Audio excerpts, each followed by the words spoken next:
One of the biggest complaints of Dragon Ball Super is a seeming lack of a time skip. Trunks and Goten, for instance, are technically around 14 and 13 years old, but still pretty much appear as when they were first introduced to the series. What if, instead of moving forward with the Granola arc, Dragon Ball decided to launch itself forward in time?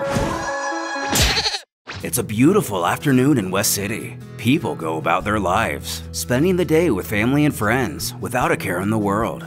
Several years have passed since Galactic Patrol's telling battle with a sinister magician Moro. Even though victorious, Earth's mightiest warriors, Goku and Vegeta, were left forever changed by the Fiend. Goku, after training Oob, once again returns to continue his own training with Vegeta. Though the Saiyan duo may have aged, and Earth has been at peace for years, they have shown no signs of giving up their common goal, to be the best fighter in the multiverse. At Capsule Corp, Bulma greets a group of visitors. She explains how her husband and Goku are training away in the new chamber she built, revealing Krillin, Chi-Chi, and Goten. She goes on to tell they've been loving it so far. While the machine itself is interesting enough, if we look close, everyone nearby can actually spectate the battle.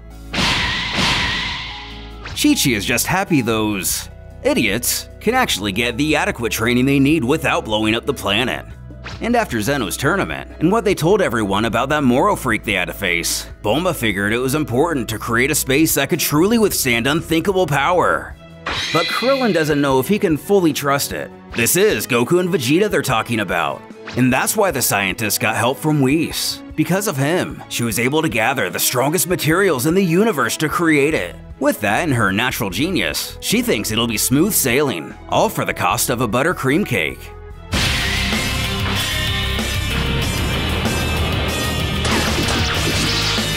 With the chamber shaking as much as Bulma's confidence, Goku goes to chase down his rival, who taunts if he's growing slower in his old age.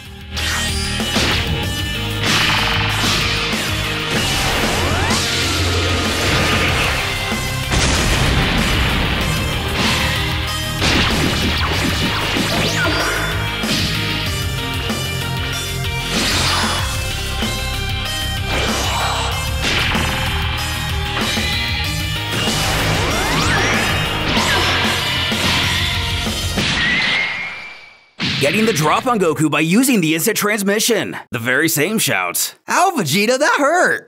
Though he only rolls his eyes to proclaim it's over. He won this round. His adversary shouts, "That's not fair! He forgot he could use that technique and wants a rematch." The prince argues it's not his fault he let his guard down. Finally admitting defeat, our hero wants to go again nonetheless, which is fine with Vegeta. Unfortunately, they're interrupted by Bulma. With a worried expression, she tells them that's enough. The chamber takes up too much power to be playing in it all day, ushering them to hit the showers. Sporting a stupid grin, Goku quips, "Hey Vegeta, did you hear that? She said you stink!" As the machine appears to decompress, it eventually opens. Trunks tells his dad that was incredible, while Goten questions his own father if he let him win on purpose, causing a sharp glare from the prince. Stuttering, he assures no offense to Mr. Vegeta, sir. But Trunks carries his father's pride and temper, inquiring what Goten is trying to say. Getting closer to Goku, he quietly asks, "You let him hit you, didn't ya?" And the subject's expression doesn't do much to deny this, but remains silent outside a cheeky laugh. Trunks shouts, "Are you trying to say your father is stronger than mine? Are you stupid?" And of course he is. He always has been. He even lasted longer in the Tournament of Power. But Trunks' dad beat Moro into the ground while Goku is already laid out on it. Even said dads are a bit taken aback by their children's passion, while the moms have juxtaposed views themselves. The fury of the boy is not settling. Goku decides to mediate to get him to settle down. He and Vegeta keep pushing each other. Their rivalry is what made them who they are. With that, Vegeta spouts off he's had enough of this and it's giving him a headache, instructing his son to follow. His opposite takes the opportunity to do the same. As the Sun family makes their way down the stairs, Goten apologizes. But not even getting to explain. His father tells him not to worry about it. Vegeta and himself are pretty much on even playing field at this point. However, that aside, there is something they need to talk about. The same goes on with the others. Who tells his child it's time? It's time for them to protect the Earth. Trunks asks what he means and what's going on. Vegeta states there's going to be a time when he won't be here. Kakarot is talking with Goten as well. But why would they protect the Earth? Their seniors are 1,000,000 times stronger. Which won't be the case if they start training harder and push each other to new limits. The previous generation has done almost all they can do for this world. Now it's their turn. So what does this mean? Are they supposed to become superheroes or something? Vegeta tells his son no. He's supposed to become a warrior, a true Saiyan. He got a taste of becoming legendary when becoming a Super Saiyan so effortlessly and at such a young age. Something that took himself half his life to achieve. But does he want that to be where he plateaus? Even though their craving for battle will never go away, they still need to know when it's time to step aside. The Earth has been peaceful for years, but that doesn't mean it'll be this way forever. Goten questions his dad if he keeps training. Could he achieve the same power as him? The power of gods? Who absolutely thinks he can, but he won't get there at this rate.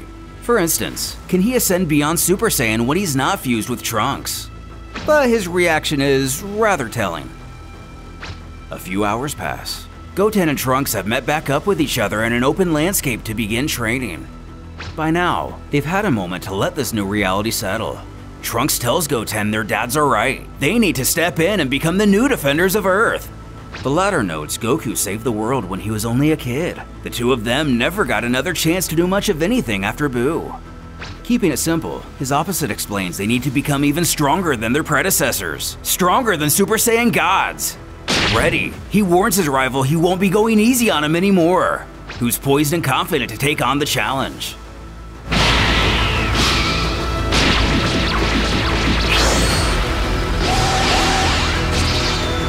Working as a narrative piece, the Mushroom Guy talks about how the boys have now begun their intense training, each giving it their all.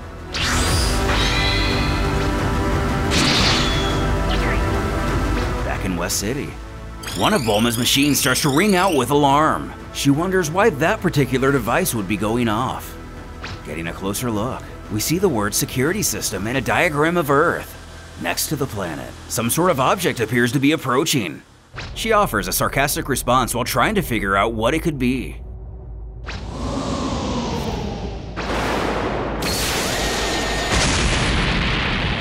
A mysterious member of Beerus' race. But what could they possibly be doing on Earth?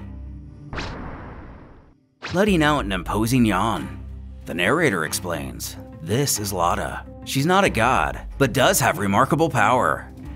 Glancing around, she takes in planet Earth. Then wonders where could that relic be on this miserable planet, leaving us to wonder what this relic is she refers to and what value it possibly has. Meanwhile, Bulma does her best to zero in on the situation. Whatever it is, it probably isn't good. She then notices how close it is to Trunks and Goten, calling her son over the computer. He immediately stops training to answer. She elaborates how someone just showed up on Earth. She's not able to see anything aside from the life force itself, requesting he and Goten to go check it out and to be careful. Asking what that was about, Trunks informs his friend someone just showed up on Earth.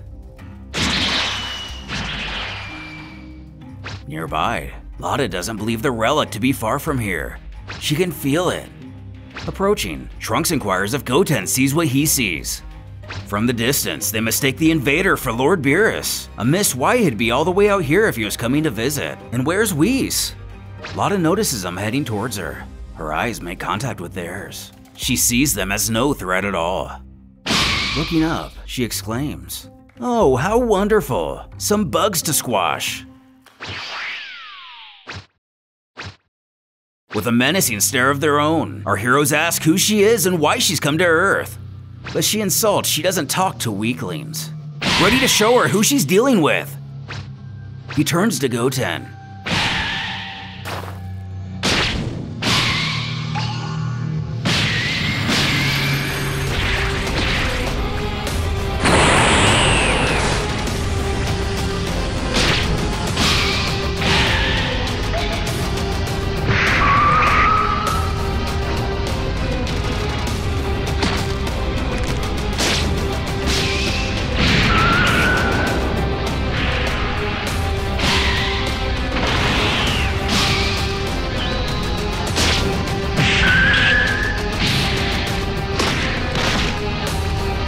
But even as Super Saiyans, the boys continue to get manhandled. They decide to step things up a bit.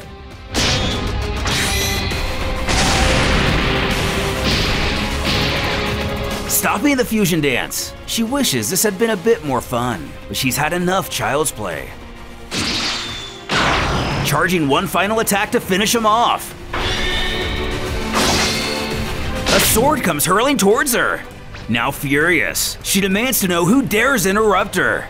Though she appears to recognize the intruder. Scoffing, "You again?" Tapion, what on earth could he be doing here? She snarls she won't let him interfere. Screeching, the relic is hers.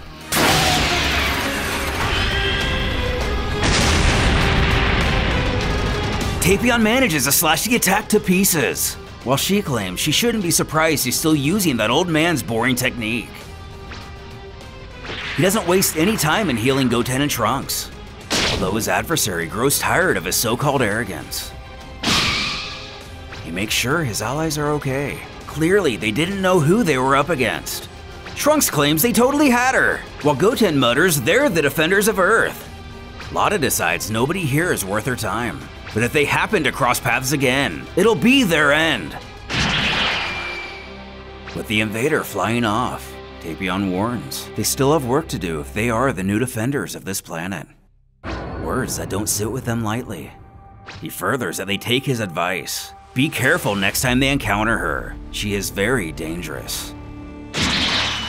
And just as mysteriously as he appeared, he takes off, presumably after Lada. It's then made clear in this iteration, Goten and Trunks have never met Tapion before, meaning the events of Wrath of the Dragon never happened. He hopes whoever those two are, they don't cause any more trouble. That's when Trunks has a realization. He suggests they train separately from now on. They've pretty much always had each other's back in battle. They've never had to learn to take care of themselves. That fighter was so strong they couldn't even do the fusion dance. And even if they had, he's not sure they could have beaten her. Goten himself figures if they go on their own journeys and become stronger, even if they ever did need each other, they would be unstoppable. Now that they're on the same page, they agree to separate to become the best they can. Though Trunks boasts Goten won't do as well as himself, but you know. Laughing it off, Goten asks what he plans to do first. But he's not sure. Though in fact, he plans to find that guy who helped him. As Goten approaches the city, he suddenly feels something. An incredible power. But whose could it be? It's familiar, but it's definitely changed.